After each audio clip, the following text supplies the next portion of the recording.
Aujourd'hui, Marine Le Pen cite Maurice Allais, etc. et est pas loin d'Emmanuel Todd dans ses analyses économico-politiques. Et c'est même gênant pour même tous les gens qui sont ici, parce qu'en fait, elle dit à peu près ce que disent tous les experts à peu près sérieux et à contre-courant. Elle dit le contraire de Strauss-Kahn. Hein.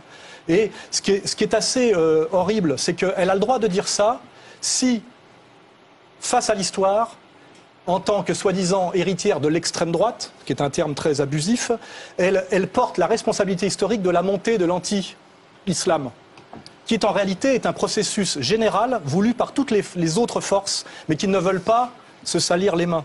Puisque les deux forces, les deux vecteurs de puissance contre l'islam, qui ont les moyens de réinviter ou pas Marine Le Pen dans les médias, elle n'est pas automotrice, elle n'a pas les moyens de passer la barrière des médias. Elle passe la barrière des médias, on la laisse dire des choses intéressantes sur l'économie, parce qu'elle va assumer devant l'histoire, en tant qu'extrême droite, la responsabilité de la montée de l'anti-islamisme. Or, il y a deux forces en France, comme dans le monde d'ailleurs, qui sont anti-islam. C'est Israël, parce qu'il faut que le conflit de civilisation puisse sauver ce pays qui n'est plus sauvable par les droits de l'homme, l'anticolonialisme et l'antiracisme. Voilà. Et aussi le réseau laïque français, qui est très puissant, qui s'appelle le réseau maçonnique, qui est une église sans révélation, mais qui est une église. Et cette puissance laïque qui a détruit le catholicisme veut maintenant empêcher l'islam de prendre pied. En fait, nous avons deux puissances, qui sont deux réseaux. J'appelle ça des réseaux. Dans mon prochain livre, j'explique bien ce que c'est que la puissance politique, c'est les réseaux. C'est ce qu'on ne voit jamais.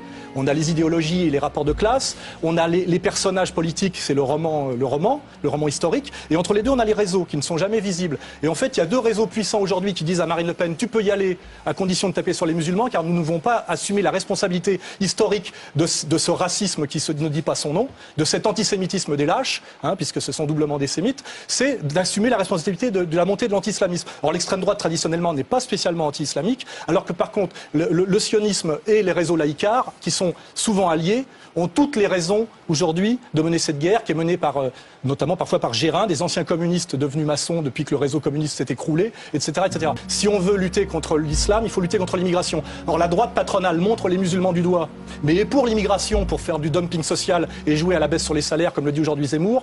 Et la gauche, aujourd'hui, est schizophrène, parce qu'elle défend l'immigré, mais elle montre le musulman du doigt au nom de la défense de la laïcité. Ce qui veut dire protéger l'immigré d'un côté, qu'elle attaque de l'autre. Car l'immigré et le musulman, c'est la même personne. Donc on a mensonge de la droite patronale, schizophrénie de la gauche bobo, et derrière, Marine Le Pen porte la responsabilité historique de faire monter un anti-islamiste qui est voulu par tous les autres, mais parce que les autres ne veulent pas avoir du sang sur les mains.